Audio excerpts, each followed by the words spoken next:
3, 2, 1... Salut l'équipe, comment ça va? La forme de votre côté? Moi je suis grave ressourcé après mes vacances en Sicile et je reviens en mode on va tout péter, enfin quand j'aurai un petit peu rattrapé mon sommeil de retard. Parce que ouais, vous l'avez sûrement vu, même pas 24 heures après mon retour, ça partait en méga mock draft sur Twitch, en mode live, Crystal Ball. Et ouais, on a fait tout le premier tour, c'était le feu, un truc de grand malade, on a battu des records de viewers, j'ai kiffé. Le bail a duré plus de 4 heures, j'ai fini complètement rincé, mais qu'est-ce que ça valait le coup, merci à tous ceux qui étaient là, j'en ai encore des frissons.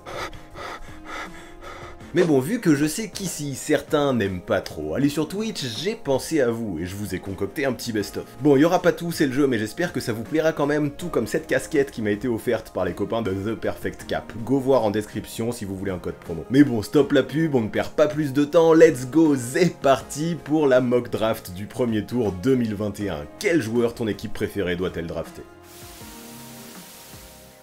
On est parti pour la mock draft. Pour répondre aux questions de certains, bien entendu, je ne vais pas anticiper les trades qu'il pourrait y avoir. Pour moi, ce serait beaucoup trop aléatoire. Je sais qu'il y en a qui le font, mais pour moi, ça part vraiment dans le virtuel quand on commence à faire ça. Donc je n'anticiperai pas les trades, je vais faire ça selon la loterie, comment elle est à jour aujourd'hui. Voilà, on va partir là-dessus. Comme ça, vous avez mon tableau. Comme vous voyez, j'ai déjà pris en compte le trade de pick entre Memphis et Nola. Donc forcément, je vais respecter cet ordre de la loterie. C'est mon idée, essayer de faire chaque choix de la manière la plus réfléchie possible et surtout d'argumenter pourquoi j'ai fait ce choix. J'ai pas du tout la prétention de vous faire une mock draft d'expert, mais je trouve que c'est cool de me jeter à l'eau. Et voilà, je pense que comme d'hab, il y a tellement de possibilités sur une mock draft que je vais faire un méga airball. Mais bon, je suis joueur, faudra pas m'en vouloir, et au moins, j'aurai essayé. Des choses qui sont importantes à savoir, c'est que pour les 6 premiers choix que j'évoquerai, vous trouverez beaucoup plus de précision dans des vidéos que j'ai faites, dans la playlist Airball Project.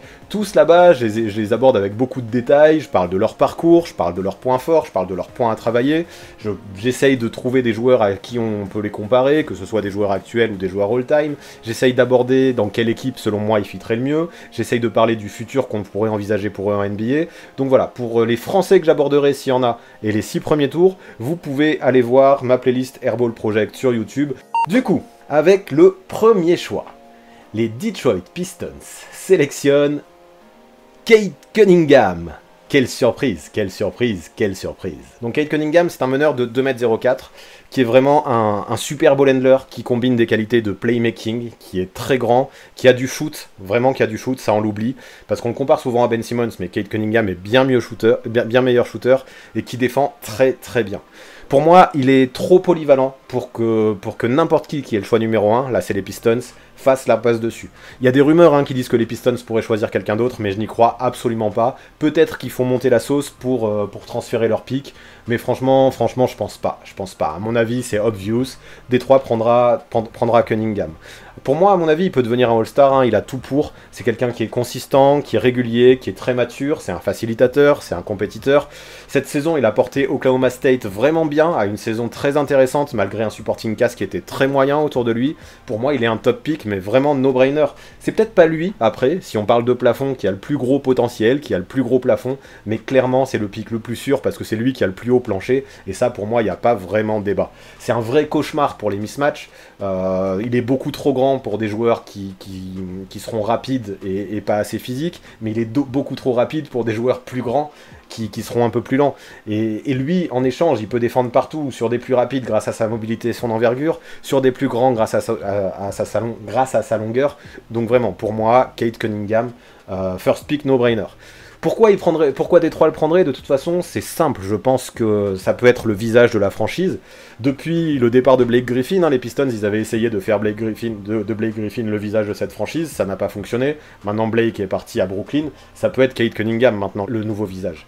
Et cette équipe de Détroit le recherche depuis longtemps. Donc c'est pour ça que je crois pas du tout à un trade. Je pense que Cade Cunningham à Détroit, ça va se faire. Et surtout, les dirigeants des Pistons se disent que la dernière fois qu'ils ont eu un pic haut, c'était en 2003. Avec Darko Milicic, ils peuvent pas se permettre de faire une même erreur et de se faire troller un peu partout, parce qu'ils feraient l'erreur de trade Cade Cunningham et qu'ils deviennent potentiellement Hall of Famer. Donc voilà, pour moi, Kate Cunningham, c'est un choix qui est très safe, et malgré ce que je peux entendre un peu partout, je trouve qu'il y a un vrai fit avec Killian Hayes. Et Killian Hayes, je pense qu'il aura aucun souci à jouer au poste 2. Ils peuvent tous les deux servir de playmaker. Killian peut jouer très bien sans la balle, très bien off the ball, et puis de toute façon, dans une équipe, il n'y a jamais assez de playmaking. Et ce que j'aime bien, c'est que les deux défendent, en fait. Et de toute façon, voilà, Cunningham arrive à Détroit, dans une équipe qui est très jeune, et où ça fit pour de vrai. On va avoir une équipe, moi j'aime bien le 5 qu'il peut y avoir. Déjà dans le 5, on pourrait avoir Cunningham, on pourrait avoir Hayes, à l'intérieur on pourrait avoir Saddiq Bey et Isaiah Stewart. Pour moi il manque juste peut-être un poste 3 3&D qui serait très bon. Sekou aurait tout le profil pour l'être, mais pour l'instant il n'a pas assez prouvé. Mais si Sekou arrivait à rentrer dans ce rôle, il a tout pour franchement, et on aurait un 5 super jeune, super athlétique, super talentueux et super hypant. Et Kate Cunningham, ça peut être la clé de voûte de ce 5 de départ. Et en le draftant, pour moi, les Pistons, ils vont vraiment donner un gros coup de boost à leur reconstruction. Et allez, je me mouille. Avec Cunningham, s'ils arrivent vraiment à l'entourer comme il faut, je pense que ça peut même viser les playoffs d'ici 2 ou 3 ans. J'aurais pu parler de Jerami Grant dans le 5 de départ des Pistons, parce qu'il a fait une très bonne saison, hein. De toute façon il était en course pour le trophée de MIP, mais pour moi, il rentre pas vraiment dans ce moule-là. J'ai l'impression en fait pour moi que Détroit devrait vraiment miser sur la jeunesse, et Jerami Grant profiter du fait que sa valeur est vraiment grimpée pour le transférer et essayer de continuer à avoir des pics et des jeunes. C'est peut-être pas le moment là d'essayer de toute façon de viser trop de victoires. Moi je pense qu'un 5 comme je l'ai abordé, ça fera peu de wins. Mais Jerami Grant pourra de toute façon dans un premier temps jouer au poste 3. Mais moi si j'étais les Pistons, je profiterais justement de la grosse hype qu'il y a autour de Jerami Grant, de la vraie valeur qu'il a sur le marché pour le transférer et essayer plutôt d'entourer Kate Cunningham avec des joueurs comme il faut. Avec le deuxième choix de la draft 2021, les Houston Rockets sélectionnent Jalen Green. C'est un arrière d'1m98. Donc vous avez toutes les infos hein, sur le visuel de toute façon. Et pour moi, c'est en termes de scoring, hein, vraiment en termes de scoring seulement, c'est l'un des meilleurs prospects depuis très longtemps. Peut-être depuis 10 ans presque. Alors je sais pas, il faudrait que j'y réfléchisse, mais depuis bien longtemps. C'est un mec très très explosif, qui a beaucoup de touchés, qui a beaucoup de moves, qui a de super appuis, qui arrive vraiment bien à finir près du cercle avec plein de façons différentes, qui est très bon en transition, qui a un gros handle, qui a un gros cross, qui arrive vraiment à se frayer des chemins, et surtout c'est le roi du pull-up en isolation. Je trouve que beaucoup disent qu'il faut qu'il soit poli encore, mais si on parle que du scoring, je trouve qu'il est, il est extrêmement NBA ready de toute façon. Après, vraiment, par contre, il a des progrès à faire dans la prise de décision. Dans le focus aussi, en défense, mais c'est un vrai talent pour ce qui est de marquer des points. Donc Jalen Green à Houston, pour moi, en pick 2, ça me semble très intéressant. Pour moi, de toute façon, ce deuxième choix, pour les Rockets, ça se jouait surtout entre Green et Mobley. Mobley, ça pourrait être intéressant dessous avec Christian Wood, et j'avoue que j'y ai réfléchi, parce que cette paire d'intérieur, elle avait du sens ensemble, mais je trouve que Green a vraiment plus de star power. Houston a vraiment besoin d'un gros talent, d'un vrai visage pour la reconstruction, un peu comme j'expliquais avec Cunningham à Détroit juste avant. Et c'est vraiment Jalen Green que je vois le mieux dans ce rôle. C'est lui que je vois, que j'imagine qui a le plus de potentiel de devenir une superstar parmi les autres joueurs de cette draft, à part Kate Cunningham. Et vu la situation des Rockets, de toute façon, je pense qu'il faut pas forcément drafter en termes de fit, vu que de toute façon c'est une espèce de grosse reconstruction, on sait pas où on va, on essaye de donner beaucoup de chance à des jeunes, on teste beaucoup de joueurs, mais il faut prendre le plus gros talent, celui qui peut le plus exploser. Et pour moi, ce plus gros talent, après Cunningham, il n'y a pas de doute, c'est Jalen Green. Encore une fois, je vous inviterai à voir la vidéo pour avoir tous les détails, tout ce que je pense qui représente ses forces, tout ce que je pense qui représente ses points à travailler, tout ce que j'imagine pour son futur, mais vraiment, ouais, en termes de talent, Jalen Green vient juste après Cunningham.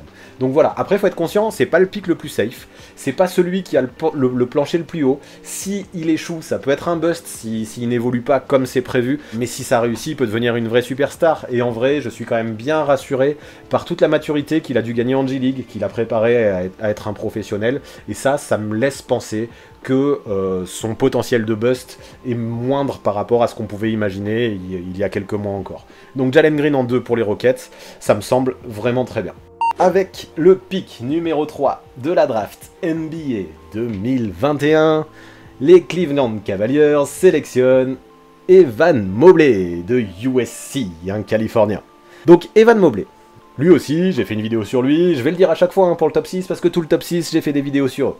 Donc voilà, c'est un pivot de 2m13 qui est très affûté, qui est le premier prospect depuis AD, qui a été élu meilleur freshman et meilleur défenseur de sa conférence, donc ça montre quand même qu'il a du talent, que ce n'est pas qu'un défenseur, parce que c'est un très bon défenseur, faut le savoir, mais c'était pas qu'un défenseur, vu qu'il était aussi meilleur freshman. On n'est pas élu meilleur freshman quand on a que du talent défensif, parce qu'en attaque, il a aussi de vrais fondamentaux. Maintenant, je vais pas trop développer ça, je le fais dans cette vidéo dont je vous parle, où je rentre plus dans les détails. Moi, je veux parler surtout de ses énormes instincts défensifs, avec ses très grands bras. Sur pick and roll, il comprend tout ce qui se passe, il arrive à anticiper, il intercepte beaucoup de ballons, il se positionne toujours bien, et je trouve qu'en fait, il possède tout l'attirail qu'on demande à un pivot moderne de posséder. Il court, il est très mobile, et en attaque quand même, il peut aussi créer pour lui, car il a un petit jeu au poste, il a de bons appuis, il a aussi un bon handle, il peut faire des passes, il a une bonne vision de jeu, il a un petit shoot cool aussi, qui est en développement, en progrès, et pourquoi pas, un jour, imaginer Evan Mobley All-Star. Après, il y a des petites choses à travailler, attention à la concentration, à la régularité, je trouve qu'il n'est pas encore très très constant. Son problème, c'est que par moment, il peut s'effacer un peu, et attention à pas se faire bouffer par des mecs qui seraient peut-être un peu plus grande bouche, et qui pourraient le bouffer en NBA, et que Evan Mobley disparaisse. Le fit à Cleveland est peut-être un petit peu compliqué, parce qu'il y a déjà Jarrett Allen. Mais Jarrett Allen, de toute façon, il est restricted free agent, et il pourrait demander beaucoup d'argent. Cleveland aurait peut-être tout intérêt à miser plus sur Evan Mobley, qui sera dans un contrat rookie, plutôt que de re-signer Jarrett Allen très cher. Je pense que dans sa polyvalence, alors je dis pas maintenant, hein, mais à terme, dans sa polyvalence offensive et défensive, Evan Mobley peut être meilleur que Jarrett Allen. Parce qu'il a plus d'un mec qui est juste un rim protector. Alors j'exagère hein, pour Allen, mais Allen c'est surtout un rim protector qui court et qui va recevoir des passes lobées. Je trouve que Mobley, il a beaucoup plus que ça. Il a beaucoup plus de fondamentaux en attaque et en défense. En attaque, en plus de ça, il s'écarte plus. Et ce que j'aime bien, en fait, dans l'idée de mettre la polyvalence de Mobley à Atlanta, c'est que Cleveland possède quand même du vrai potentiel défensivement. Avait fait un gros début de saison, hein, avant que Larry Nance se blesse d'ailleurs, et je trouve que le fit défensif entre Larry Nance et Evan Mobley est très bon. Avec un mec comme Isaac Okoro aussi, il y a plein de gars qui peuvent faire de très bonnes choses en défense. Dessous, si on imagine du Larry Nance et du Evan Mobley bloquer la peinture, ça va être dur d'aller marquer des paniers. Donc il peut être un peu la clé de voûte pour permettre aux Cavs de se créer une vraie défense. Je sais que pas mal de gens préfèrent Suggs, pas mal de gens imaginent Suggs à Cleveland. Moi, j'y crois pas trop, je préfère en tout cas Evan Mobley. Et de toute façon, si vous pensez que Mobley, ça va pas aller parce qu'il y a déjà trop de monde à l'intérieur chez les Cavs, c'est un petit peu la même chose concernant Jalen Suggs parce qu'il y a déjà Sexton et Garland, même si on parle de plus en plus d'un trade de Sexton. Avec le choix numéro 4 de la draft 2021, les Toronto Raptors draftent Jalen Suggs de Gonzaga. Jalen Suggs, c'est un meneur d'1m95, c'est un joueur qui sait vraiment tout faire, qui a vraiment une attitude de capitaine, une vraie attitude de leader. Dans la vidéo que j'ai faite sur lui, j'ai vraiment essayé d'insister là-dessus. Son attitude, son comportement, le fait d'être un vrai chef, un chef d'orchestre sur le terrain, et qui est une vraie rampe de lancement pour une attaque. C'est quelqu'un qui est très intelligent, qui a un vrai sens du jeu, qui peut être patient sur des pick and roll, qui va attendre de trouver le bon système, et ça c'est quelque chose que j'aime beaucoup. Déjà c'est ce qui définit pour moi en premier lieu Jalen Suggs, mais en plus de ça c'est quand même quelqu'un de très athlétique, qui peut driver, qui peut aller en transition, qui peut poser quelques tomards, qui est quelqu'un de très dur, qui sait encaisser les coups. Je rappelle que c'est un ancien quarterback qui était aussi une recrue 5 étoiles au lycée dans le football américain. C'est vraiment un mec qui n'a pas peur d'aller marquer des paniers près du cercle, qui n'aura pas peur de défier les big men dans la peinture, et donc ce n'est pas juste un playmaker et un leader. Et vraiment c'est des qualités que j'aime beaucoup chez lui. Peut-être que pour progresser, et ce qui lui manque pour être drafté plus haut, c'est de la régularité sur son shoot. Mais mine de rien, je pense que avec le choix 4, Jalen Suggs, c'est très bien aux Raptors. De toute façon, je l'avais déjà dit ça aussi dans ma vidéo, pour moi, l'un des meilleurs fits possibles pour Jalen Suggs, c'est Toronto. On a un Kyle Lowry qui va partir probablement, et il va y avoir vraiment besoin d'organisation. Moi, je veux pas vraiment de Fred VanVleet en ball handler numéro 1, parce que je le trouve meilleur off the ball. C'est un très bon shooter, il peut prendre feu derrière la ligne à 3 points, mais je veux pas que ce soit celui qui crée tout, qui est à shooter, qui est à tout faire à Toronto. Un Jalen Suggs, avec ça, pourra se régaler, hein, avec un VanVleet qui pourra prendre les écrans, se démarquer, sortir ligne de fond, avec un Siakam aussi, s'il reste, qui pourra faire des cuts, ou même si Siakam s'en va, il y aura toujours un Anunoby qui aura besoin qu'on le trouve sur ses coupes. Donc Suggs, il maîtrise cet art de voir le joueur démarquer, de trouver les bons joueurs sur pick and roll, de trouver les bons joueurs qui arrivent dans le bon timing, et je trouve qu'il peut faire vraiment beaucoup de bien à cette équipe des Raptors.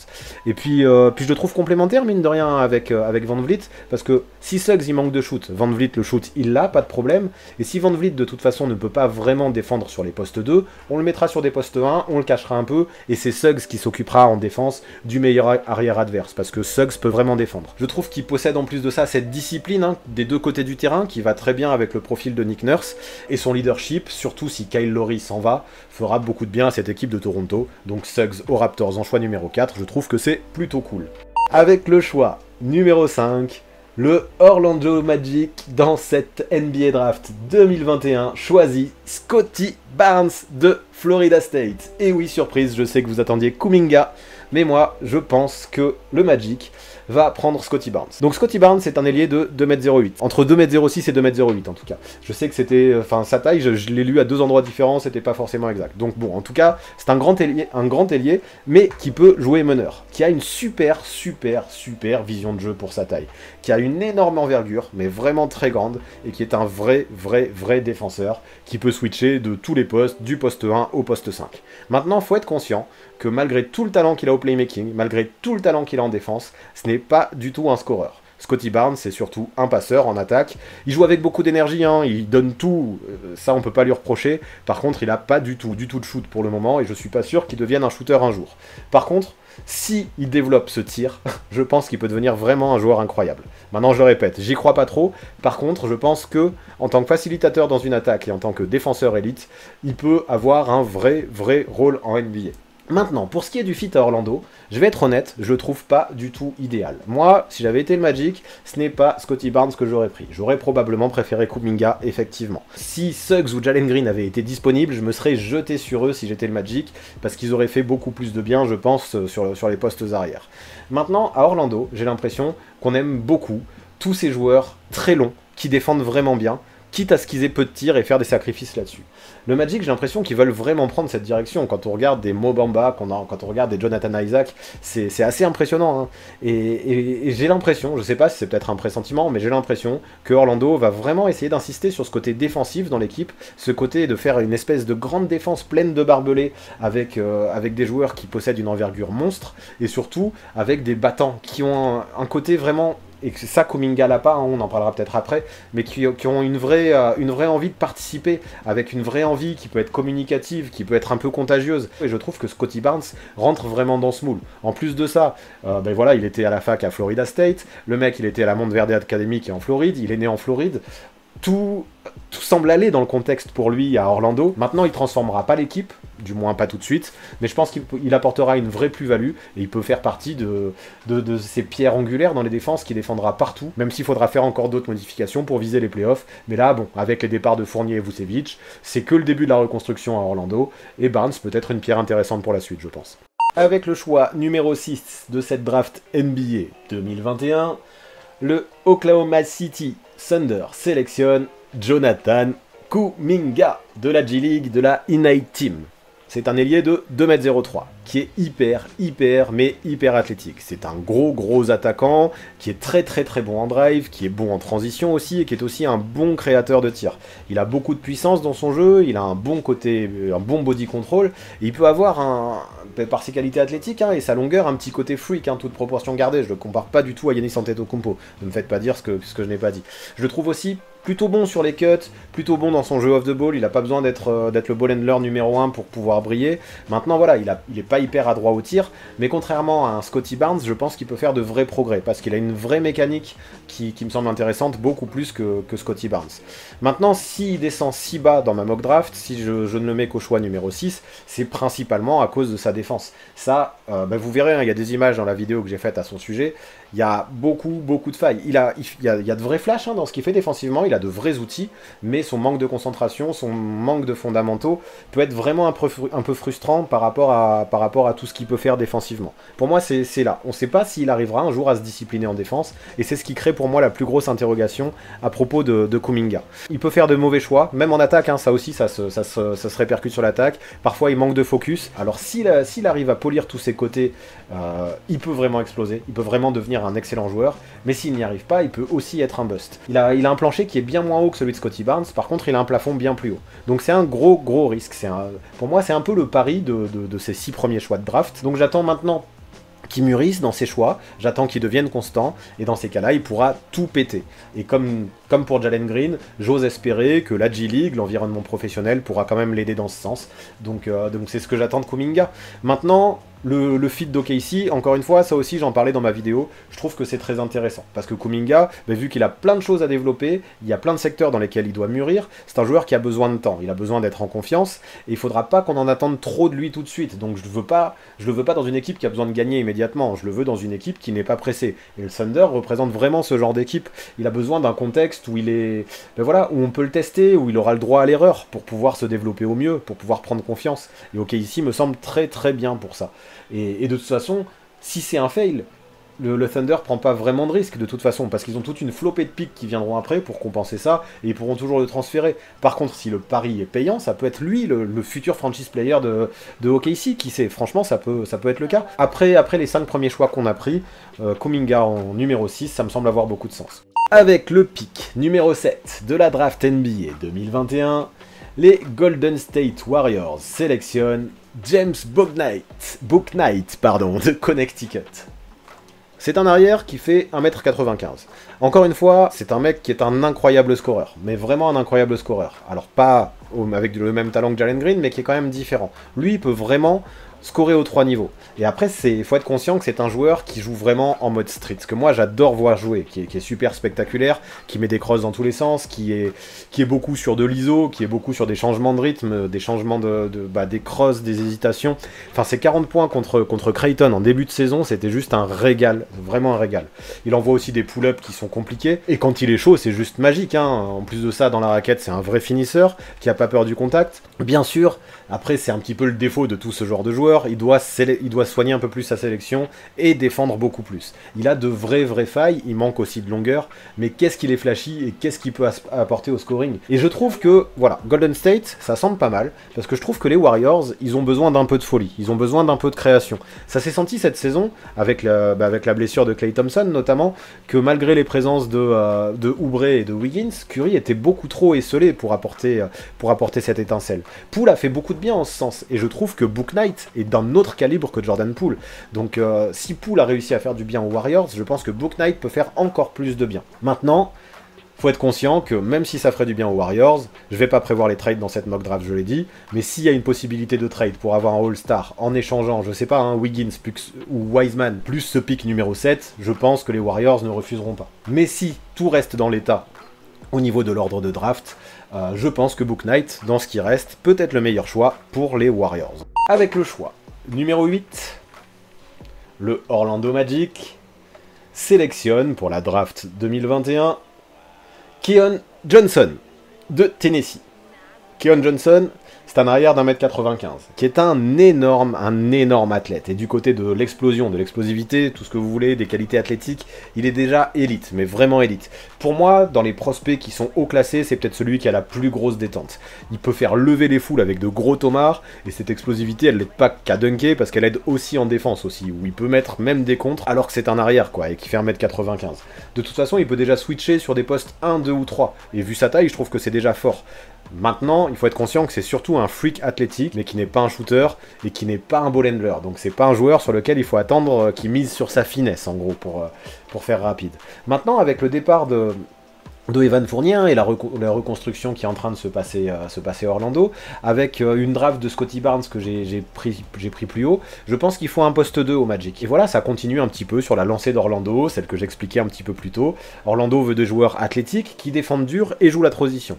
Le shoot, ça se travaillera, encore une fois. Je le disais, c'est ce qui va se faire à fond au practice des Magic, qui vont enchaîner les séances de shoot pour essayer de faire progresser un minimum leur shooter.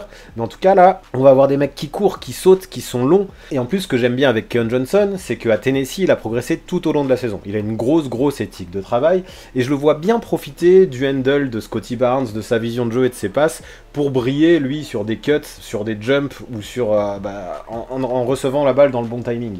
Et pour moi, une association avec Barnes, ça peut être très bien, parce que Keon Johnson, à mon sens, il a besoin d'un bon playmaker à ses côtés pour pouvoir briller. Alors maintenant, Keon Johnson, c'est clairement un projet à long terme, faut en être conscient, mais ça me va bien, parce que c'est quand même le cas de beaucoup de joueurs à Orlando, et je trouve qu'il rentre très bien, encore une fois, lui, dans une équipe qui va s'axer avant tout sur le développement, et qui ne va pas chercher à gagner tout de suite. Donc voilà pourquoi, moi, je mets Keon Johnson à Orlando avec le choix numéro 8. Alors, avec le choix numéro 9, dans la draft 2021 en NBA, les Sacramento Kings sélectionnent Franz Wagner de Michigan.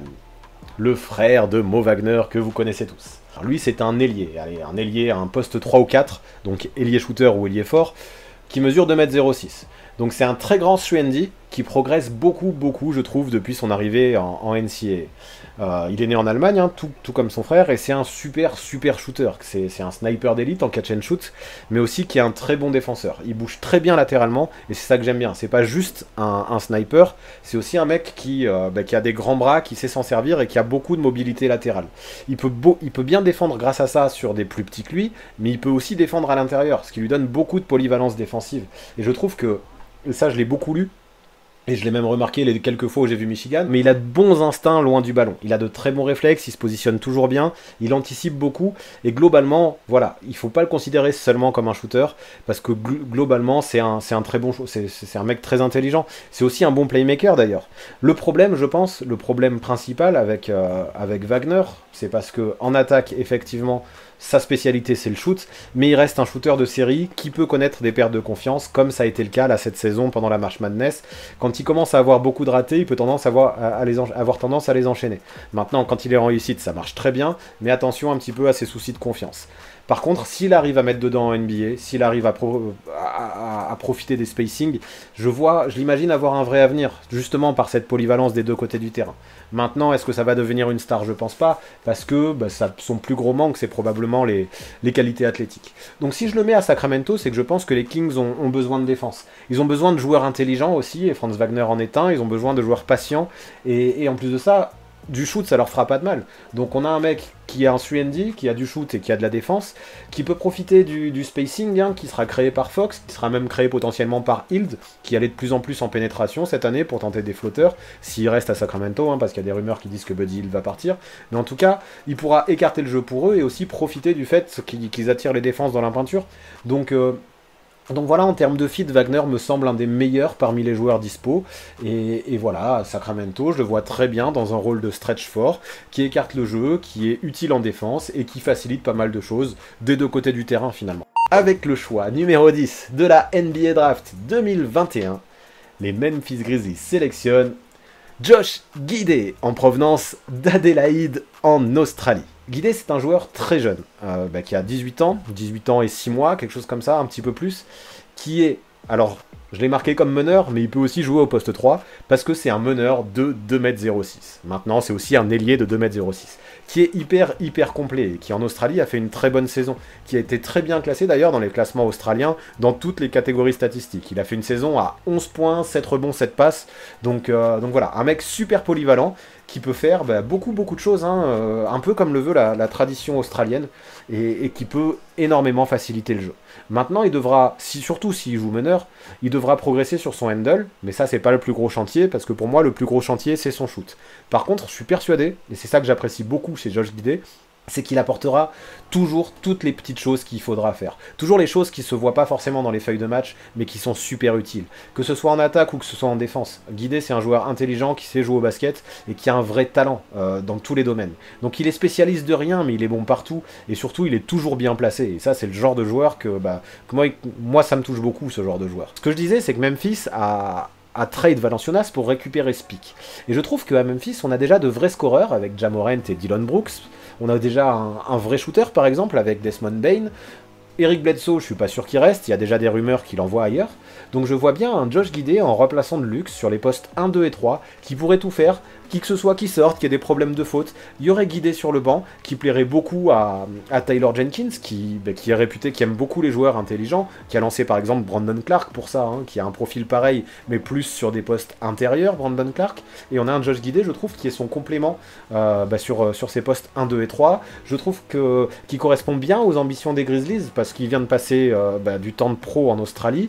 Il a cette expérience, il a cette maturité, hein, malgré ses 18 ans. Son âge est très jeune, mais lui, il a l'expérience d'un professionnel, et je pense qu'il peut aller dans une équipe comme Memphis qui cherche à aller loin. Je sais pas, peut-être que je me trompe, mais j'ai comme un pressentiment, et je me dis que c'est peut-être pour lui que les Grizzlies ont essayé de monter dans cette draft et de choper le choix numéro 10. Avec le pick numéro 11 de la draft NBA 2021, les Charlotte Hornets sélectionnent Moses Moody de Arkansas. Et lui, je voyais dans le chat qu'il était très réclamé. Le voilà, je le fais descendre au pick 11. Donc Moses Moody, c'est un arrière d'1m98, qui est un 3&D vraiment par excellence. Donc on commence par la défense, qui a de très très grands bras, qui lui permettent de beaucoup switcher, et qui est un profil très moderne en fait, qui est très apprécié par les coachs NBA en 2021. Maintenant, c'est pas un mec qui est hyper bon pour créer, que ce soit pour lui ou pour les autres. Par contre, c'est une valeur sûre pour tout ce qui est du catch and shoot. Maintenant, il faut être conscient que catch and shoot, défense, tout ça c'est ok, mais il fera pas grand chose de plus. Il fera pas beaucoup de passes, il sera pas beaucoup capable de porter la balle, ce sera pas un finisseur excellent près du cercle non plus, il profitera des espaces mais sans plus, il aura plus tendance à envoyer quelques flotteurs. Vraiment, ce sera un 3&D, dans un rôle de 3&D, et en NBA, dans une époque où les 3&D sont appréciés, c'est déjà pas mal. Et dans cette mission, je pense qu'il peut devenir vraiment très bon. Ce qui est compliqué, c'est que à Charlotte, j'aurais bien aimé prendre un pivot, surtout qu'on a Cody Zeller qui est free agent. Mais, mine de rien, j'ai pas trouvé de pivot qui me hypait autant que Moses Moody avec le choix numéro 11, avec les joueurs qui restaient.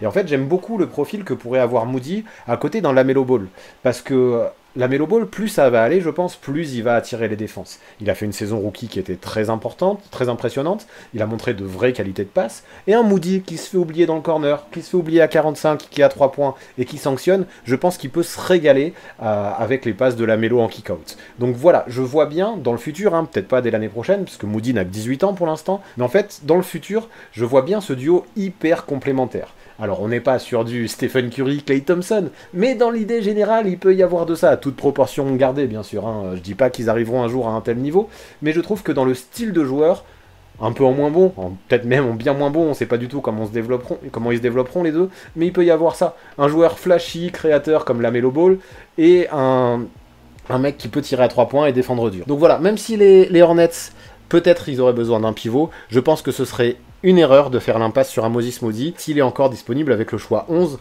quand un pivot pourrait être potentiellement décevant. Avec le choix numéro 12 de la draft NBA 2021, les San Antonio Spurs sélectionnent Jalen Johnson de l'université de Duke. Jalen Johnson, c'est un ailier de 2,06 m qui a abandonné sa saison universitaire en plein milieu, après une petite blessure, mais aussi parce que Duke décevait, et je pense que sa décision elle peut être un peu remise en question.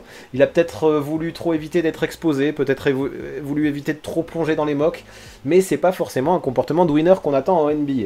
Après, il a affirmé avoir profité de s'être éloigné de la NCAA pour se concentrer sur l'entraînement individuel.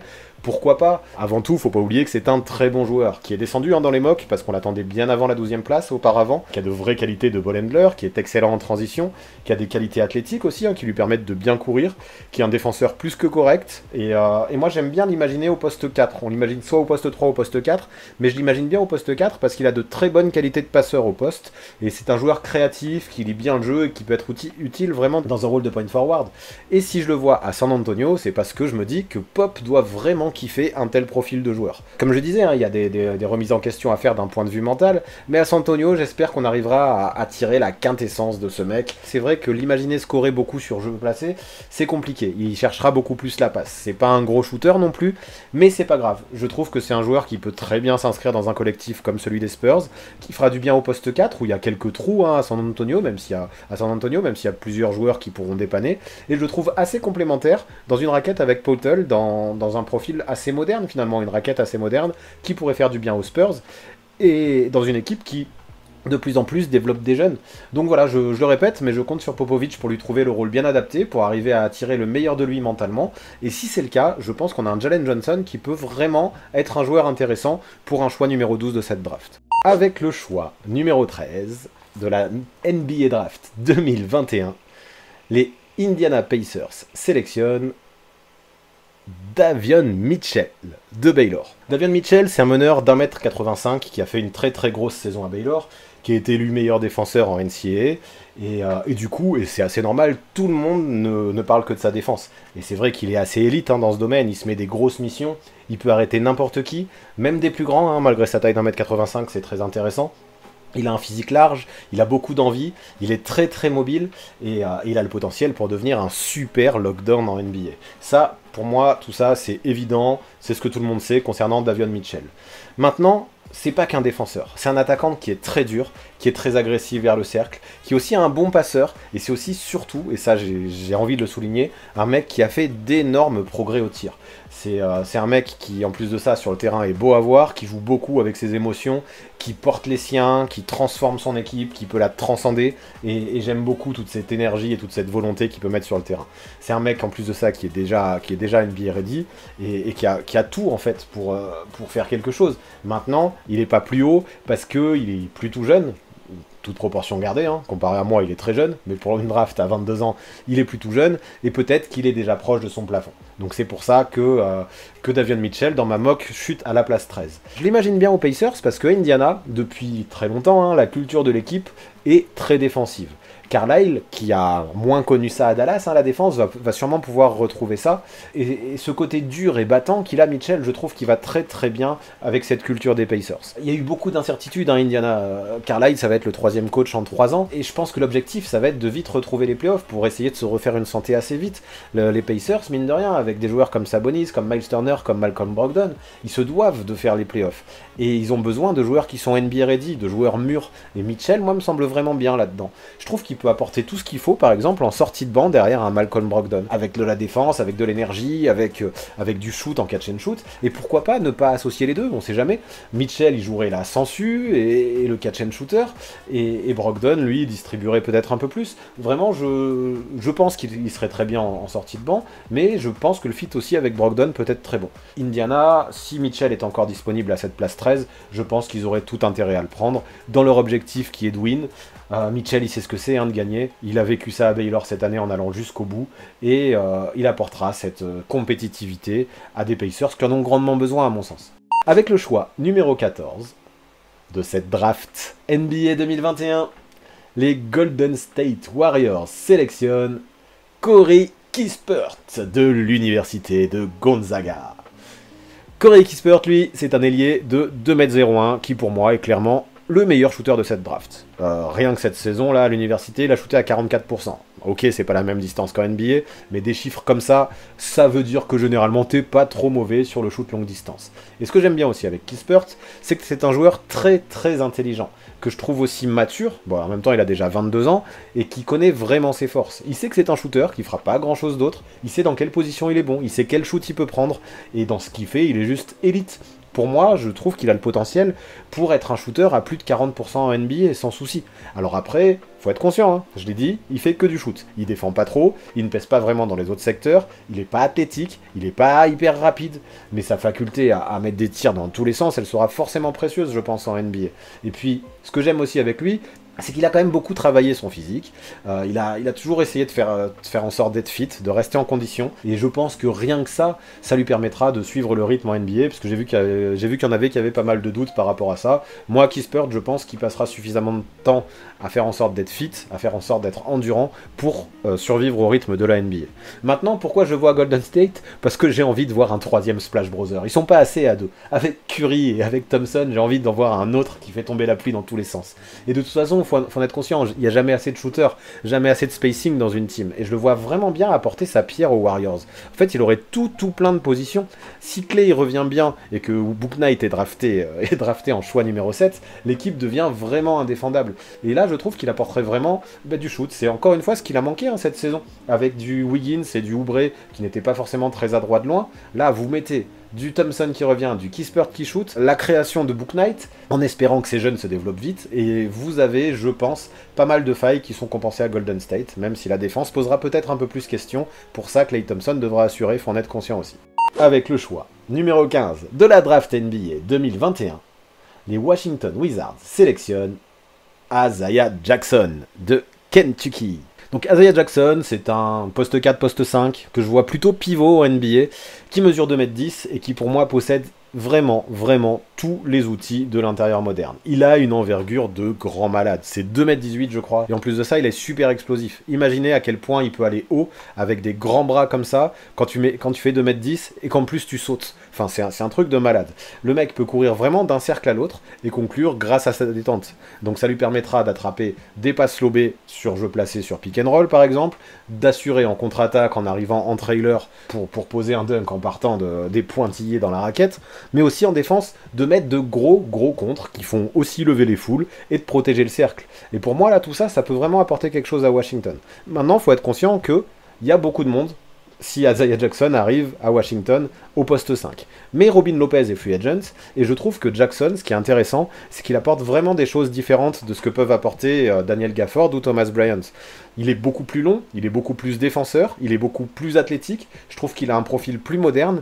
Maintenant, il est beaucoup plus limité en attaque, et ça, c'est le revers de la médaille. Sa défense, à mon avis, s'il veut du temps de jeu, ce sera la clé. Il est mobile, il est long, il a de très bons timings, et vu qu'il peut apporter d'autres choses, s'il veut du temps de jeu, il devra assurer dans la protection de cercle, et dans les points, comme je disais, sur des passes lobées, sur des contre-attaques. Maintenant, de toute façon, pour l'imaginer starter un jour, il faut en être conscient, il faudra le développer. Il faudra qu'il gagne en fondamentaux, qu'il gagne en sciences du jeu, qu'il gagne en placement, qu'il gagne en maturité. Mais il a que 19 ans pour l'instant. En tout cas, je trouve qu'il ira très très bien dans une équipe avec un pace élevé comme celui des Wizards. Maintenant, on ne sait pas si Bill et Westbrook vont rester, mais les Wizards, ça jouait très très vite. Et un mec qui peut courir d'un cercle à l'autre en contre-attaque et scorer comme est capable de le faire Isaiah Jackson, tout en défendant un minimum et en protégeant le cercle, je trouve que ça ferait du bien à cette équipe de Washington. Il attrapera des lobes, il mettra des contres, ce sera peut-être son rôle unique, mais rien que ça, sur certaines phases de jeu, ça pourra faire du bien, je trouve, à l'équipe de la capitale. Avec ce choix, numéro 16, qui appartient au Oklahoma City Thunder, l'équipe sélectionne Alperen Sengun, en provenance du Beşiktaş, en Turquie. Donc Sengun, c'est un intérieur de 2,10 m. C'est un prospect de fou en Europe, qui a été MVP du championnat turc à seulement 18 ans. Donc forcément, ça fait déjà un joli palmarès dans son pédigré. Oula, je sais pas si ça se dit ça. C'est un mec qui est très très bon en attaque, qui a une bonne finition, un bon sens du panier, qui a plusieurs moves poste bas, et en fait qui a juste des mains de fou furieux. Il est très très habile avec ses mains. Il commence même, et ça c'est tout nouveau, il l'a fait en cours de saison, commence même à dribbler pour prendre de vitesse son gars, et prendre un petit tir mi-distance, et pourquoi pas même s'éloigner à 3 points. Donc franchement, pour Sengun, je trouve ça très bon. Maintenant, son gros souci, et c'est pour ça qu'aux grandes dames de certains, je le vois chuter si bas, pour moi, son gros souci, c'est la défense. Il se fait beaucoup bouger, il est souvent en retard, il n'a pas cet instinct de défenseur, et moi, qui aime bien les joueurs polyvalents, qui aime bien les joueurs défensifs, ça reste rédhibitoire. Donc voilà pourquoi je ne l'imagine pas drafter plus haut, dans la mesure où, en NBA, la défense est importante. On voit par exemple comment un mec comme Enes Kanter peut être un vrai boulet pour la défense quand il rentre, malgré ses bonnes mains et malgré son gros talent offensif. J'ai peur que Sengun subisse un petit peu ce souci-là, qu'on ait un très gros talent offensif, mais qu'il soit trop handicapant en défense pour être drafté plus haut. Donc je le vois bien pris par OKC, parce qu'à mon avis, à OKC, on s'en fout de drafter, quels que soient les postes, il faut faire des essais. Il faut faire des essais et essayer de voir qui c'est qui va fonctionner, qui c'est qui va pas fonctionner. Et dans tout ce qui reste là à la draft, pour ce choix 16, Sengun, au vu de toutes les qualités offensives dont j'ai parlé, me semble posséder le potentiel le plus intéressant dans tout le pool de joueurs encore disponibles. Donc pour moi, c'est un pari à tenter pour le Thunder. Donc forcément, il n'y aura pas de jeu pour tout le monde, et il va falloir faire des choix, il va falloir saisir les opportunités. Et Sengun, avec son talent offensif, il devra montrer qu'il est là, qu'il peut marquer des points, et s'il veut bien progresser un petit peu en défense, ce sera pas du luxe, et c'est ce qui, pour moi, lui permettra d'avoir un vrai avenir en NBA, plus que celui d'un role-player, peut-être un role-player de luxe qui peut marquer des points, mais s'il veut dépasser ce stade-là, il devra faire de vrais progrès en défense, parce que pour moi, il est encore beaucoup trop à la ramasse actuellement. Avec le choix 17 de la draft NBA 2021, les New Orleans Pelicans sélectionnent Kai Jones, enfin. Donc Kai Jones, pour ceux qui ne le connaissent pas, c'est un ailier fort pivot qui fait 2,12 m, qui est originaire des Barbades et qui a commencé le basket très très tard. Et c'est pour ça que moi je le fais descendre. Alors ok, il a un vrai potentiel, c'est un super athlète, mais qu'est-ce qui manque d'automatisme et de fondamentaux? Le mec il peut tout défoncer sur des dunks et sur des contres, il est très rapide, il est très explosif, il a des appuis très puissants, il peut faire des Eurostep, malgré son manque de sciences du jeu et de fondamentaux, il a quand même un vrai sens du scoring, c'est un joueur qui est fluide, qui est smooth, qui a même une bonne mécanique de shoot, qui a plein de choses. Mais sa prise de décision, son manque d'expérience et son côté vraiment brut, son côté vraiment raw, moi ça m'inquiète un peu. Je trouve que c'est un très gros pari pour être drafté plus haut. Donc maintenant, c'est vrai que si son potentiel, hein, s'il évolue, il peut être assez exceptionnel. Mais il y a tellement de chemin à parcourir encore pour ce joueur qui a commencé le basket si tard. Il a déjà 20 ans, est-ce qu'il peut vraiment progresser à fond? Moi j'ai des doutes, donc c'est pour ça que je le fais tomber plus bas que beaucoup le voyaient, donc désolé, mais voilà pourquoi je vois Kai Jones seulement en 17. Le fit avec les Pels, c'est sûr que c'est un pari. C'est sûr que c'est un pari, mais de toute façon, c'est le jeu. Hein. Quand on n'est plus dans la loterie, c'est un petit peu le jeu de tenter des paris, je pense, avec un choix 17. Et je me dis qu'il pourrait vraiment apporter de l'énergie, hein, au poste 4, au poste 5, derrière Valanciunas. Et puis dans un profil différent hein, que celui de Valanciunas. Il peut peut-être même faire mieux que Jackson Hayes, je trouve. Ils ont des profils qui peuvent se rejoindre un peu, même si Jackson Hayes est déjà plus poli, a déjà plus de fondamentaux. Mais s'il atteint son potentiel, il peut peut-être faire mieux que Jackson Hayes, qui pour le moment, faut pas se le cacher, hein, même si je l'aime beaucoup, il déçoit un peu. En termes de lob et de contre, tout ce que peut apporter Kai Jones peut être très très violent. Puis par rapport à Jackson Hayes, je trouve qu'il a un côté un peu plus complet, un côté plus volontaire, un côté vraiment hyper bestial. Et en fait, j'aime bien le voir aux Pels parce que je l'imagine déjà en compagnie de Zion Williamson sur le terrain, et là on peut avoir des séquences au niveau des contres et des dunks d'une brutalité assez extrême. Maintenant, je le répète, c'est quand même un vrai projet à développer encore. Je sais pas si on peut se permettre à Nola de lui donner trop de temps de jeu trop vite, mais s'il arrive à se développer vite, pourquoi pas. Il a beaucoup de routes à faire. Pour le moment, je sais pas trop où les Pelicans vont aller. Lonzo Ball, je sais pas s'il va rester. Il y a eu des trades qui sont arrivés. Valanciunas est là. Zion Williamson, est-ce qu'on va essayer de le contenter pour qu'il reste? Je sais pas trop où ils vont aller. Donc autant essayer de faire un pari et d'essayer de booster l'équipe avec un mec qui a un grand potentiel au poste 5, je me dis. Avec le choix numéro 18 de la draft NBA 2021, le Oklahoma City Thunder sélectionne le fameux Chris Duarte en provenance d'Oregon, qui est le plus vieux de cette draft, qui a bientôt 24 ans, et qui a mis du temps à exploser. Là, il vient d'exploser à Oregon lors de sa saison senior. Peut-être que demain, ce sera un des meilleurs joueurs de sa QV. Dans 5-6 ans, j'en suis moins sûr. Maintenant, ce qui me plaît avec Duarte, c'est que c'est un joueur hyper mature, qui est fait pour la NBA, qui est déjà NBA ready, qui est un playmaker qui est plutôt juste, qui est très sûr, et surtout qui est un excellent défenseur. Il a une bonne envergure, il a une bonne vitesse de main, et qui est très adroit à 3 points aussi. Donc en fait, il a juste tout le bagage. Son vrai souci, c'est ce que je disais, c'est qu'il progressera peut-être plus beaucoup. Maintenant, pourquoi OKC? Alors que jusque-là, à OKC, j'ai mis que des joueurs qui pouvaient être des paris, qui pouvaient être des gros flops, comme des super surprises, parce que je me suis dit qu'avoir quelques valeurs sûres, ce serait pas trop mal. Et je me dis que, de toute façon, après avoir drafté un ailier avec Kuminga et un intérieur avec Sengun, j'ai voulu mettre un arrière au Thunder, donc un meneur ou un arrière, c'est ce que je voulais. Et Duarte, tout simplement, au vu de ce qui restait, me semblait être le meilleur. Et en fait, je le trouve aussi assez complémentaire dans l'idée de l'imaginer avec des gars comme Shai Gilgeous-Alexander et Théo Malédon. Et même un Luguentz-Dort hein, qui va défendre. Je trouve qu'on a 4 gars là qui peuvent se partager le temps de jeu sur les postes arrière, qui peuvent apporter tous des choses différentes. Et Duarte, par son intelligence de jeu, je trouve qu'il irait bien. Et je trouve qu'il irait bien dans ce collectif d'OKC. Maintenant, encore une fois, comme c'était le cas un petit peu quand j'ai dit que Sengun arriverait à OKC, il va avoir de la concurrence, à Duarte de faire ses preuves, à montrer qu'il est vraiment NBA ready, et de faire des belles choses dès qu'il pourra, quoi. Avec le pick numéro 19 de la draft NBA 2021, les New York Knicks sélectionnent Ousmane Garouba en provenance du Real Madrid en Espagne.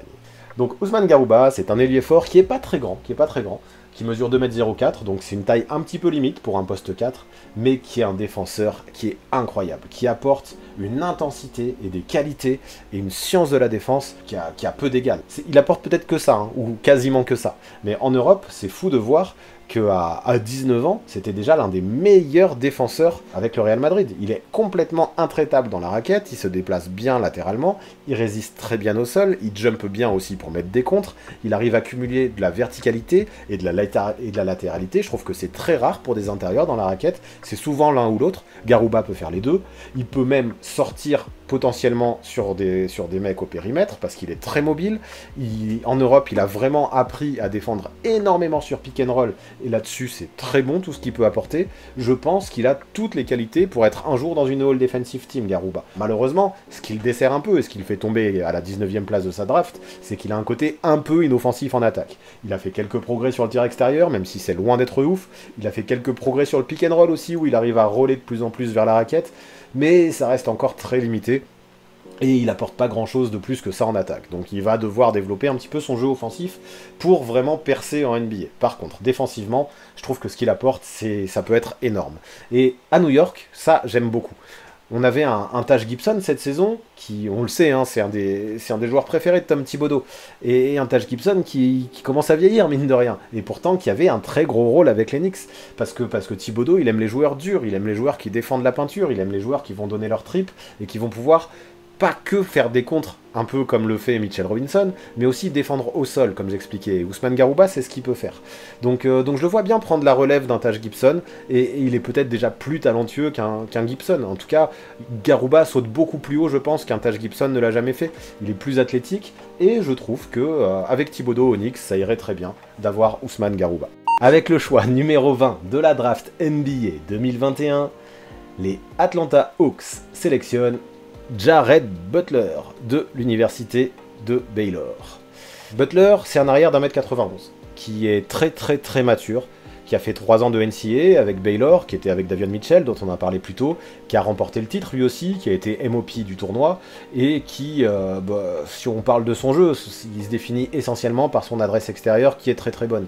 Il peut mettre des shoots avec un gros range, il peut en mettre de très loin, que ce soit en catch and shoot ou en pull-up, et je trouve qu'il a un vrai feeling pour le scoring. Mais maintenant, le limiter qu'à ça, je trouve que ce serait faux, parce que Butler, c'est aussi un très bon défenseur. Il a été élu dans les All Defensive Teams de sa conférence, et voilà, il a énormément de choses pour percer en NBA, que ce soit au niveau de l'intelligence, que ce soit au niveau de l'attaque, que ce soit au niveau de la défense. Maintenant, le problème, et c'est ce qu'il dessert, c'est qu'on lui a détecté des problèmes de santé, et c'est ce qu'il fait chuter dans les drafts. On lui a détecté des soucis au cœur. Bon, ça veut pas dire qu'il pourra pas faire carrière, ou qu'il sera pas drafté. On se rappelle de Ronny Turiaf, hein, qui a été opéré à cœur ouvert et qui a eu une très longue carrière ensuite. Mais pour le moment, ça inquiète, et c'est aussi pour ça qu'il tombe si bas. Maintenant, on va imaginer que tout ira bien dans le meilleur des mondes, et je trouve que le fit avec Atlanta me semble très bon. Atlanta veut passer vraiment à un niveau supérieur, et ils l'ont déjà fait cette saison avec un bon parcours en playoff, et Butler peut être une vraie doublure au poste 1 ou au poste 2, derrière un Trae Young par exemple. On a un Lou Williams, même s'il a fait de bonnes perfs en post-season, qui vieillit de plus en plus. On a un Chris Dunn qui a vécu une saison un petit peu compliquée, avec quelques blessures, et Jared Butler pourrait apporter du 109, de l'intelligence, du shoot, tout ce qu'il faut en fait derrière Trae Young, et je trouve ça cool. Pour moi, avoir un ball handler qui shoot et qui défend, ce serait pas du luxe en plus à Atlanta. D'autant plus quand il a l'expérience de la win, après un titre, d'autant plus quand il a été MOP.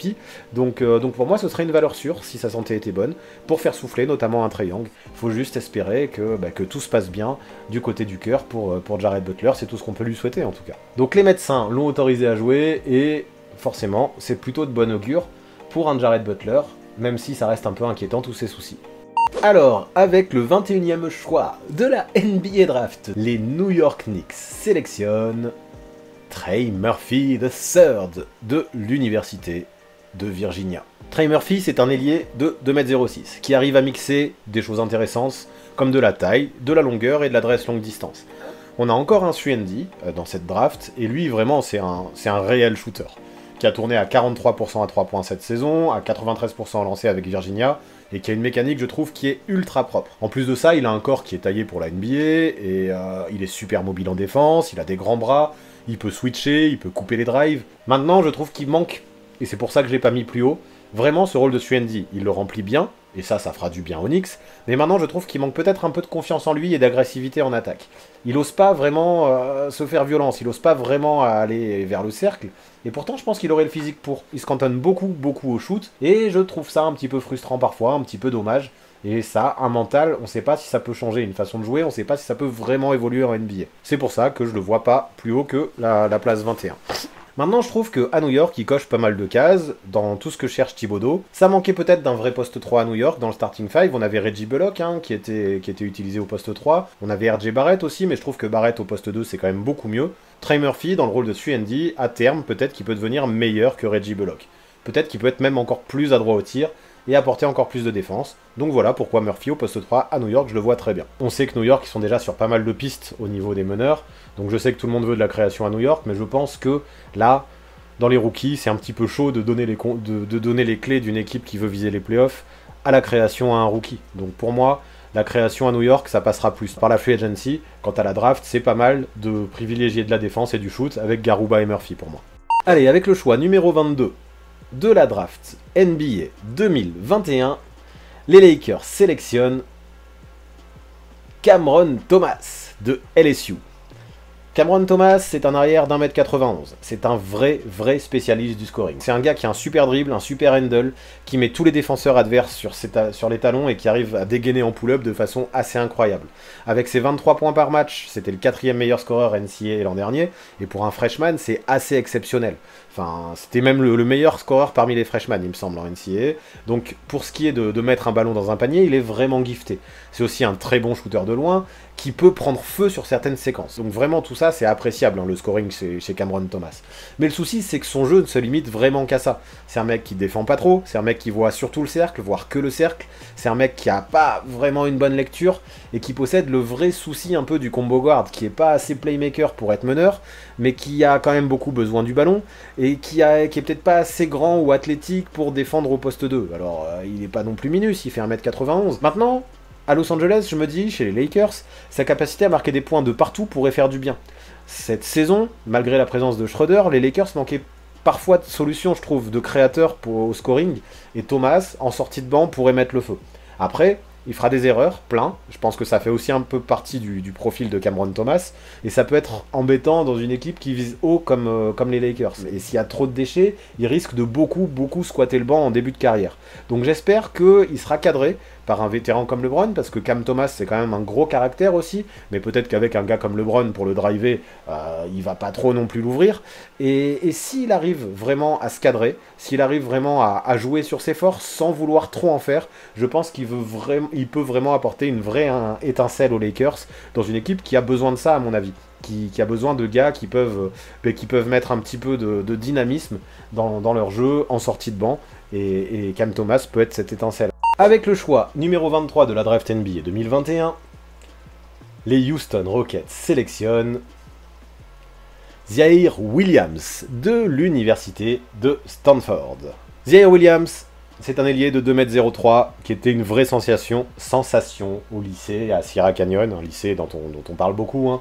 Le lycée où il y a Bronny James actuellement notamment, ou à Mary Bailey, des joueurs dont on parle énormément. Donc lui, c'était vraiment un super joueur dans ce lycée. Maintenant, à l'université, il a vécu une saison compliquée.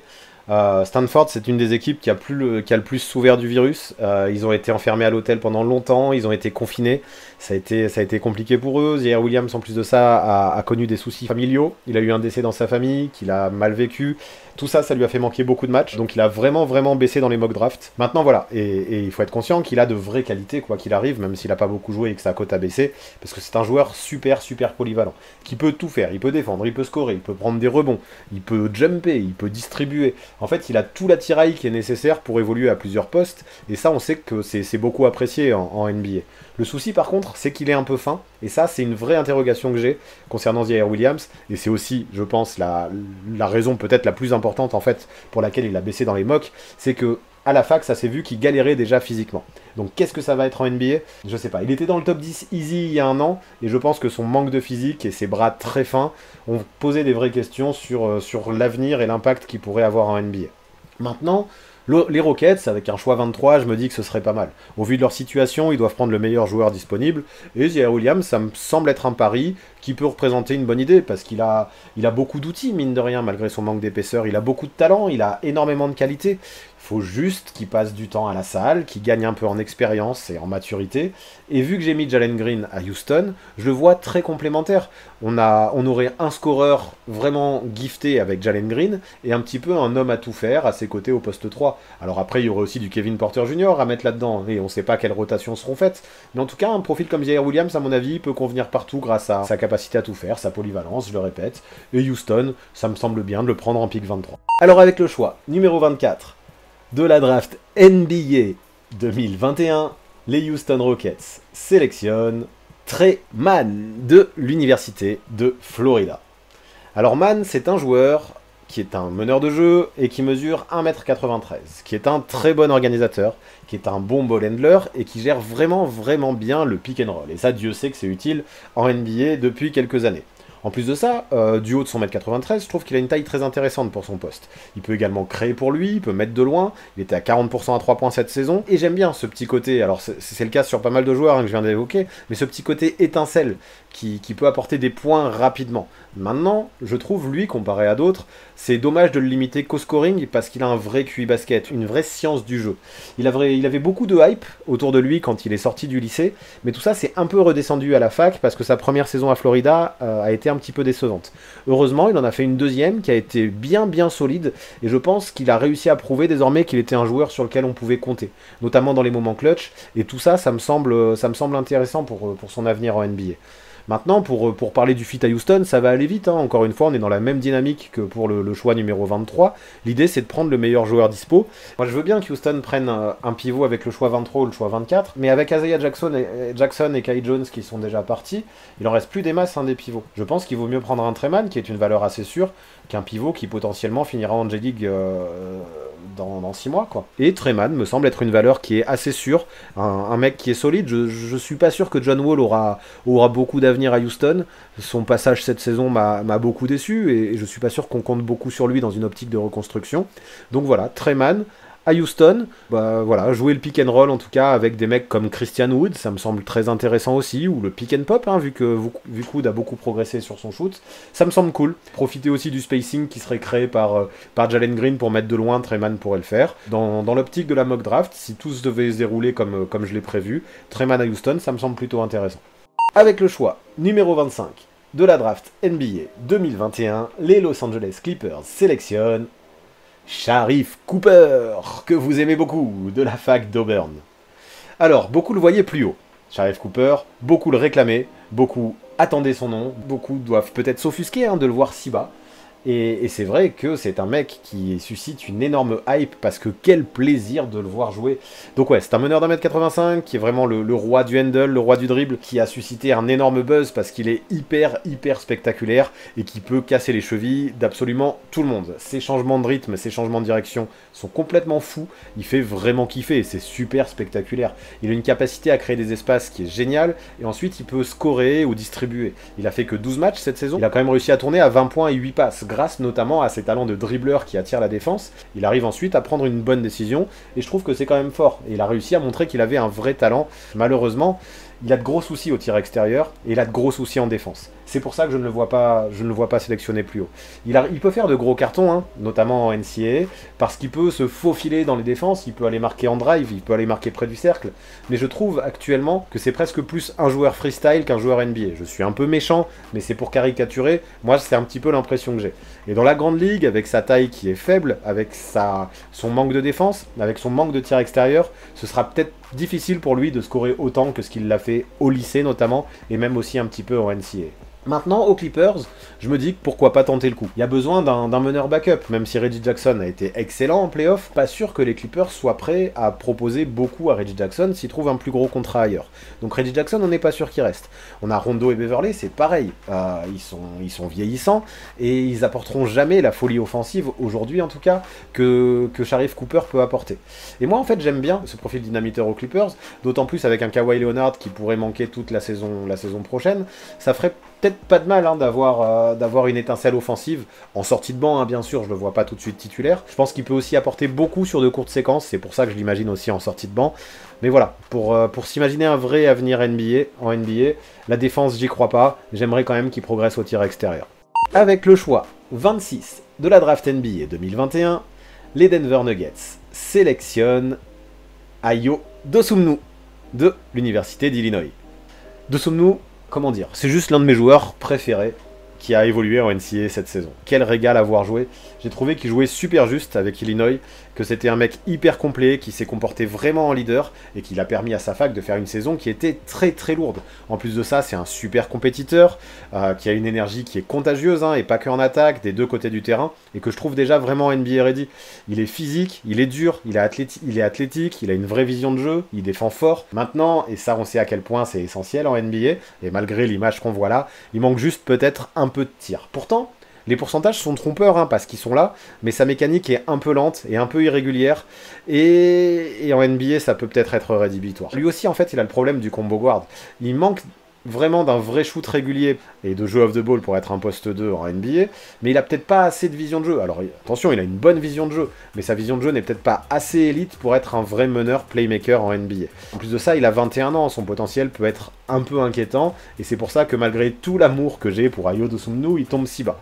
Maintenant, voilà, vu que je l'aime bien, j'ai tendance à y croire, à être optimiste, et me dire qu'à Denver, qui a souvent trouver des bons coups dans les drafts, il peut être un vrai style. Derrière Jamal Murray, cette saison, on a eu pas mal d'interrogations. Quand il s'est blessé au poste 1, ça a alterné avec Montemoris et Facundo Campazzo. J'aime beaucoup les deux dans leur rôle, mais chacun a des failles. Facu, il manque de taille, Morris a été souvent blessé, et un Dosunmu, déjà, cette saison, aurait fait beaucoup de bien, vu que Murray s'est blessé aussi. Et je trouve que c'est un peu la même histoire au poste 2 avec Will Barton et PJ Dozier qui ont manqué pas mal de matchs eux aussi. Donc pareil, sur un poste 1, poste 2, un mec comme Dosunmu, il aurait pu faire du bien. Donc c'est vrai que la rotation de Denver au poste 1 et au poste 2 sur les postes arrière est assez dense, mais on a pas mal de joueurs qui suscitent pas mal d'interrogations et quelques incertitudes.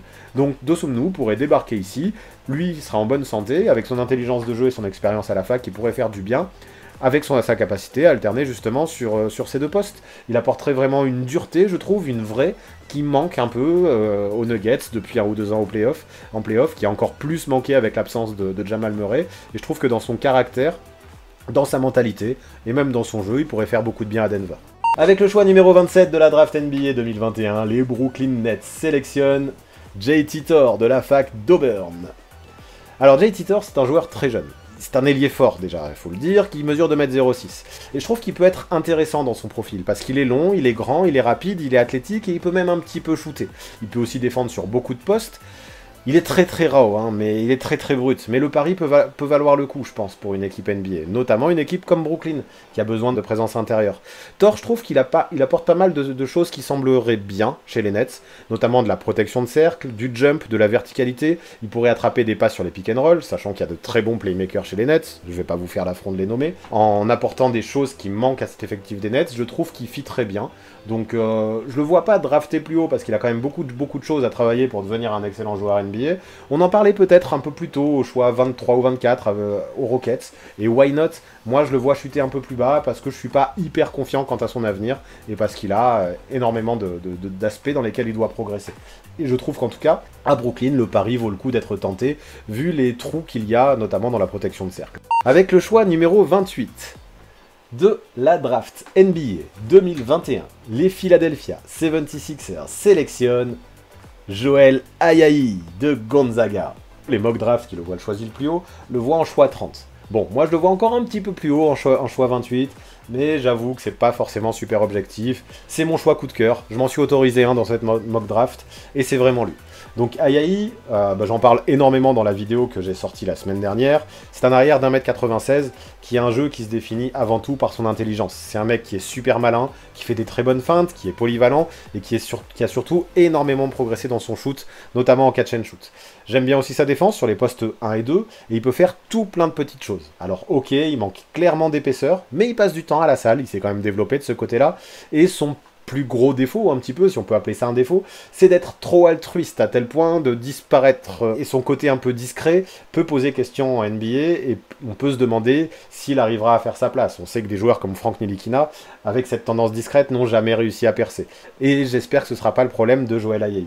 En tout cas, moi ce que j'apprécie énormément chez lui, c'est son QI basket, des deux côtés du terrain, et comme je le dis souvent, et comme je l'ai dit dans la vidéo sur Joel Ayayi, je trouve qu'en NBA, il y a toujours de la place pour les joueurs intelligents, et Ayayi peut faire partie d'eux. Je trouve qu'en sortie de banc, il apporterait pas mal de points qui manquent parmi les remplaçants des Sixers, notamment dans le shoot, la défense et le playmaking. Il arriverait, à mon sens, dans un profil plus meneur-organisateur, plus patient qu'un Shake Milton ou qu'un Tyrese Maxey par exemple. Il peut être très complémentaire et apporter des choses qui manquent. Un peu de QI basket sur ce banc des remplaçants, moins de déchets aussi, moins de folie et plus de calme. Je pense que ça ferait du bien à Philadelphie. Pourquoi pas tenter le pari avec un choix 28? De toute façon, on n'attend plus énormément de choses quand on est en fin de premier tour comme ça. Et je me dis que de toute façon, globalement, hein, s'il se muscle un peu, il pourrait devenir un role player solide et utile dans une équipe avec des ambitions. Donc Philadelphie correspond plutôt bien à ça. Avec le pick numéro 29 de la draft NBA 2021, les Phoenix Suns sélectionnent Josh Primo de l'université d'Alabama. Alors Primo, lui, c'est un arrière qui mesure 1m96, qui est clairement le plus jeune joueur qui va être drafté a priori dans la QV. Il a tout juste 18 ans lui, mais sa cote a vraiment augmenté parce qu'il a beaucoup plu dans les workouts et dans les essais qu'il a fait avec différentes équipes. Après en même temps il a fait une saison qui était assez intéressante à Alabama. Il était surtout utilisé comme un floor spacer, un peu comme un catch and shooter, mais je trouve que c'est un peu limitant de ne le considérer que comme ça. Il a aussi un bon handle, il peut mener un pick and roll, mais surtout je trouve qu'il est très très solide dans les airs, il peut finir au contact, sur ses drives il peut aller au bout, il a même un petit toucher qui est intéressant. Et ça, je pense que ça peut plaire à pas mal de GM en NBA. Maintenant, je trouve que c'est très difficile d'imaginer son avenir tout de suite, car il est encore très très jeune, et mine de rien, même s'il a progressé lors de sa saison universitaire, il a été pas mal blessé, et il n'a pas encore prouvé grand-chose. En tout cas, je trouve que ses qualités sont assez intrigantes, et que le pari peut valoir le coup pour les Suns, parce que je trouve que le fit va bien. En fait, parmi les joueurs qui sont encore disponibles, c'est un de ceux qui m'intrigue le plus, qui a des qualités qui sont intéressantes et qui peut être vraiment prometteur s'il atteint tout ce que j'imagine pour lui. Donc je trouve que ce serait pas mal en plus de ça à Phoenix d'ajouter un peu de rotation sur les postes 1 et 2 où Cameron Payne je trouve est un petit peu seul sur le banc derrière des mecs comme Chris Paul ou Devin Booker ou Michael Bridges qui était presque plus utilisé au poste 3. Donc un Primo pour moi apporterait pas mal de choses intéressantes dans sa polyvalence de toute façon, dans son côté catch and shooter et dans son côté ball handler et même athlétique. Donc il peut porter la balle, il peut créer son tir, il peut scorer et pour moi tout ça ferait pas du tout de mal à une équipe qui vient d'être très bonne et aller jusqu'en finale NBA. Avec le choix numéro 30 de la draft NBA 2021, le Utah Jazz sélectionne Nation Island, surnommé Bones Island. C'est un meneur d'un mètre 91, qui est un spécialiste vraiment de la création, qui a un gros handle et surtout une grosse capacité au scoring. Maintenant, voilà, ça se voit aussi sur la photo, il manque de taille, il manque d'épaisseur. Si on l'appelle Bones Island, à mon avis, c'est pas par hasard, c'est parce qu'il est vraiment, vraiment très fin. On les voit, ses os jusque-là. Mais par contre, voilà, j'aime bien ce qu'il peut faire, j'aime bien ce qu'il peut apporter sur de courtes séquences. Il peut se faufiler partout, lui aussi. Il peut rentrer dans la raquette, mettre des points sur ses drives. Il peut aussi s'arrêter brutalement et mettre des petits pull-ups à mi-distance. Et je trouve qu'il arrive à compenser son manque de force par un bon shoot extérieur à 3 points. Et c'est assez plaisant à voir jouer. C'est un vrai scoreur 3 niveaux qui, même s'il est très frêle, arrive à mettre beaucoup de points. Donc maintenant, pas sûr qu'il résiste à la densité physique qu'il attend en NBA. Et il y a aussi des questions qui se posent sur sa défense. Mais à Utah, mine de rien, le fit m'irait bien, parce que de plus en plus, l'équipe se tourne vers le tir à 3 points, en tout cas c'était le cas cette saison, et Island, c'est ce que je disais, c'est un peu un spécialiste qui peut jouer et qui peut briller avec ou sans la balle. Ça me semble assez parfait dans cette équipe du Jazz. Il peut apporter cette étincelle, lui aussi en sortie de banc, et permettre encore plus de profondeur sur les postes 1 et 2. Il a un profil assez similaire à celui de Clarkson, avec beaucoup moins d'expérience, évidemment, mais je vois bien les deux jouer ensemble, je me dis pourquoi pas, parce qu'on a un Clarkson qui parfois peut être irrégulier, et c'est bien, je pense, à mon avis, à ses côtés, d'avoir aussi une option B qui peut mettre le feu à son tour les jours où Clarkson ne met pas dedans. Donc c'est cool, ça ajoute encore de la profondeur potentiellement sur les lignes arrière à Utah, et ça apporte encore plus de dynamite sur le banc. Go Bones Island, direction Utah pour moi. Je vous laisse le résumé de ce premier tour de draft. Je vais vous faire un petit récap à l'oral, c'est toujours bien de le faire. Je vois Kate Cunningham aux Pistons avec le choix 1, Jalen Green aux Rockets avec le choix 2, Evan Mobley aux Cavaliers avec le choix 3, Jalen Suggs aux Raptors avec le choix 4, Scottie Barnes aux Magic avec le choix 5, Jonathan Kuminga au Thunder avec le choix 6, James Bouknight aux Warriors avec le choix 7, Keon Johnson au Magic avec le choix 8, Franz Wagner aux Kings avec le choix 9, Josh Giddey aux Grizzlies avec le choix 10, Moses Moody aux Hornets avec le 11, Jalen Johnson aux Spurs avec le 12, Davion Mitchell aux Pacers avec le 13, Corey Kispert aux Warriors avec le 14, Isaiah Jackson aux Wizards avec le 15, Alperen Sengun au Thunder avec le 16, Kai Jones aux Pelicans avec le 17, Chris Duarte au Thunder avec le 8, Ousmane Garouba aux Knicks avec le 19, Jared Butler aux Hawks avec le choix 20, Trey Murphy III aux Knicks avec le 21, Cam Thomas aux Lakers avec le 22, Zaire Williams aux Rockets avec le 23, Trey Mann aux Rockets lui aussi avec le 24, Sharif Cooper aux Clippers avec le 25, Ayo Dosunmu aux Nuggets avec le 26, JT Thor aux Nets avec le 27, Joel Ayayi aux Sixers avec le 28, Josh Primo aux Suns en 29 et Nashon Island pour finir au Jazz avec le 30. Alors ça vous a plu, vous êtes convaincu par mes choix, faites-moi vos retours dans les commentaires, ça m'intéresse bien comme il faut. Mais le mieux la prochaine fois, ce sera de venir sur le chat, sur Twitch, comme ça on débat en direct, ce sera tellement plus cool, et pour ça une seule solution. Ouais, go me follow là-bas aussi. Et pour finir, vous connaissez les bails, on s'abonne à la chaîne, on active la cloche pour recevoir les notifications, on lâche un maximum de pouces bleus et on rédige ses meilleurs commentaires. Et attention, tous ceux qui ne le feront pas se verront habillés comme par magie, comme Joachim Noah le jour de sa draft pendant 15 jours. Dur hein, et pour le soutien ultime, vous connaissez, c'est encore et toujours sur Tipeee que ça se passe. Alors je compte sur vous la team, surtout en été. A très vite.